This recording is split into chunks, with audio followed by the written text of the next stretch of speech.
தூத்துக்குடி மாவட்டம் ஆறுமுகமங்கலை சேர்ந்த கவின் என்ற 27 வயது மென்பொறியாளர் தன்னுடைய சக பள்ளி மாணவியோடு பேசி வந்ததற்காக படுகொலை செய்யப்பட்டார். இப்பொழுது நாளையோடு 1 மாதம் நிறைவுற இருக்கிறது. இன்று வரையிலும் அந்த வழக்கில் சேர்க்கப்பட்டிருக்கக்கூடிய அந்த சுஜித்தினுடைய தாயார் கைது செய்யப்படவில்லை. கூலிப்படைகள் முழுமையாக கைது செய்யப்படவில்லை. தமிழ்நாட்டினுடைய முதலமைச்சராக இருக்கக்கூடியவர்கள் அது குறித்து ஒரு கண்டன அறிக்கை கூட கொடுக்கல. இந்த நிலையில 1 மாதம் கழித்து அந்த கவினுடைய தந்தையை சந்திரசேகரை அழைத்து கொண்டு போய் அவர் வீட்டுக்கு அழைத்து கொண்டு போய் பேச வைக்கிறார். அதுவும் குறிப்பாக சிதம்பரம் நாடாளுமன்ற உறுப்பினர் விடுதலை சிறுத்தைகள் கட்சியினுடைய பொறுப்பாளர் திருமாவளவன் தன்னுடைய பொறுப்பை மறந்துவிட்டு கடனிலிருந்து தவறிவிட்டு இதுபோல ஏஜென்ட்டுகளைப் போல புரோக்கர்களைப் போல ஆளுங்கட்சிக்கு ஆள் பிடிப்பவர்களைப் போல பிள்ளை பிடிப்பவர்களைப் போல எங்கெங்கெல்லாம் பிரச்சனை ஏற்படுகிறதோ அந்த பிரச்சனையை அணைப்பதற்கு கூடிய வகையில அந்த பிரச்சனையை பெரிதாக விடக்கூடாது என்ற வகையில இது மாதிரி கொண்டு போய் பாதிக்கப்பட்டவர்களுக்கு கூட நின்று போராடி அந்த மக்களை போராட்ட களத்துக்கு கொண்டு அதன் மூலமாக நீதி கிடைக்க வைத்தால் மட்டும்தான் அது நிரந்தரமா நீதியாக இருக்க முடியும்.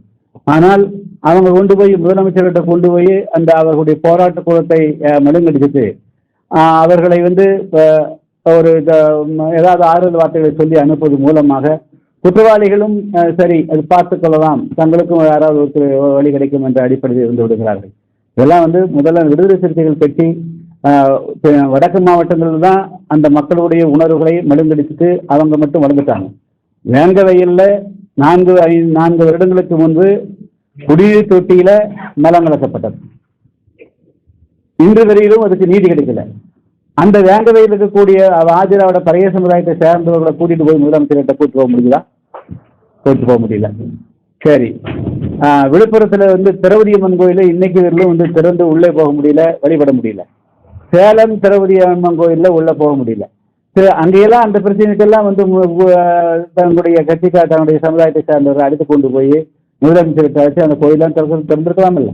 2009ஆம் ஆண்டு 18% இடஒதுக்கீட்டை 3% அருந்திருக்கும் 15% மீதி பிரிக்கக்கூடிய அந்த இதில் பெரிய பாதிப்பு உண்டாக்கும் என்று அந்த அனைத்து கட்சி கூட்டத்தில் நான் வாக் அவுட் பண்ணேன்.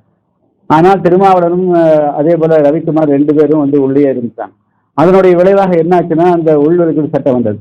இந்த உள்ளொதுக்கீடு சட்டம் வந்த பிறகு கடந்த 15 வருஷத்துல தேவேந்திர வேளாளர்களும் ஆதிரா பழைய சமுதாயத்தை சேர்ந்தவர்களும் ஒருவர் கூட நல்ல உயர்வதற்கு போக முடியலைங்க.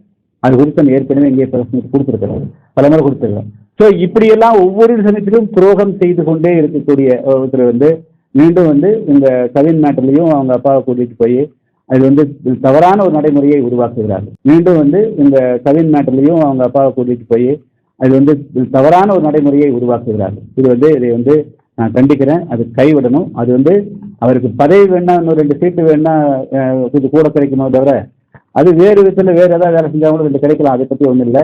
அதன் மூலமா சமுதாய விடுதலை இருந்த வரலாறுகள் கிடையாது. பல வேலைகள் செய்யலாம். அந்த வேலையை ஒரு பகுதியாக தான் செய்கிற மாதிரி இருக்குது.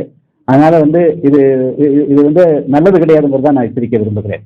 டயா பூஸ்டர் சுகருடைய ரிமோட் கண்ட்ரோல் இனி உங்க கையில. அனைத்து மருந்து கடைகளிலும் கிடைக்கும். செய்திகளை உடனுக்குடன் தெரிந்து கொள்ள கீழ்கண்ட கேபிள் மற்றும் DTH நெட்வொர்க்குகளில் எம்நாடு செய்தி தொலைக்காட்சியை காணுங்கள். பாதகம் செய்பவரை கண்டால் நாம் பயம் கொள்ளலாகாது பாப்பா. மோதி மிதித்து விடு பாப்பா, அவர் முகத்தில் உமிழ்ந்து விடு பாப்பா. அண்மை செய்திகளை உடனுக்குடன் தெரிந்து கொள்ள இணைந்திருங்கள் எம்நாடு தொலைக்காட்சியுடன்.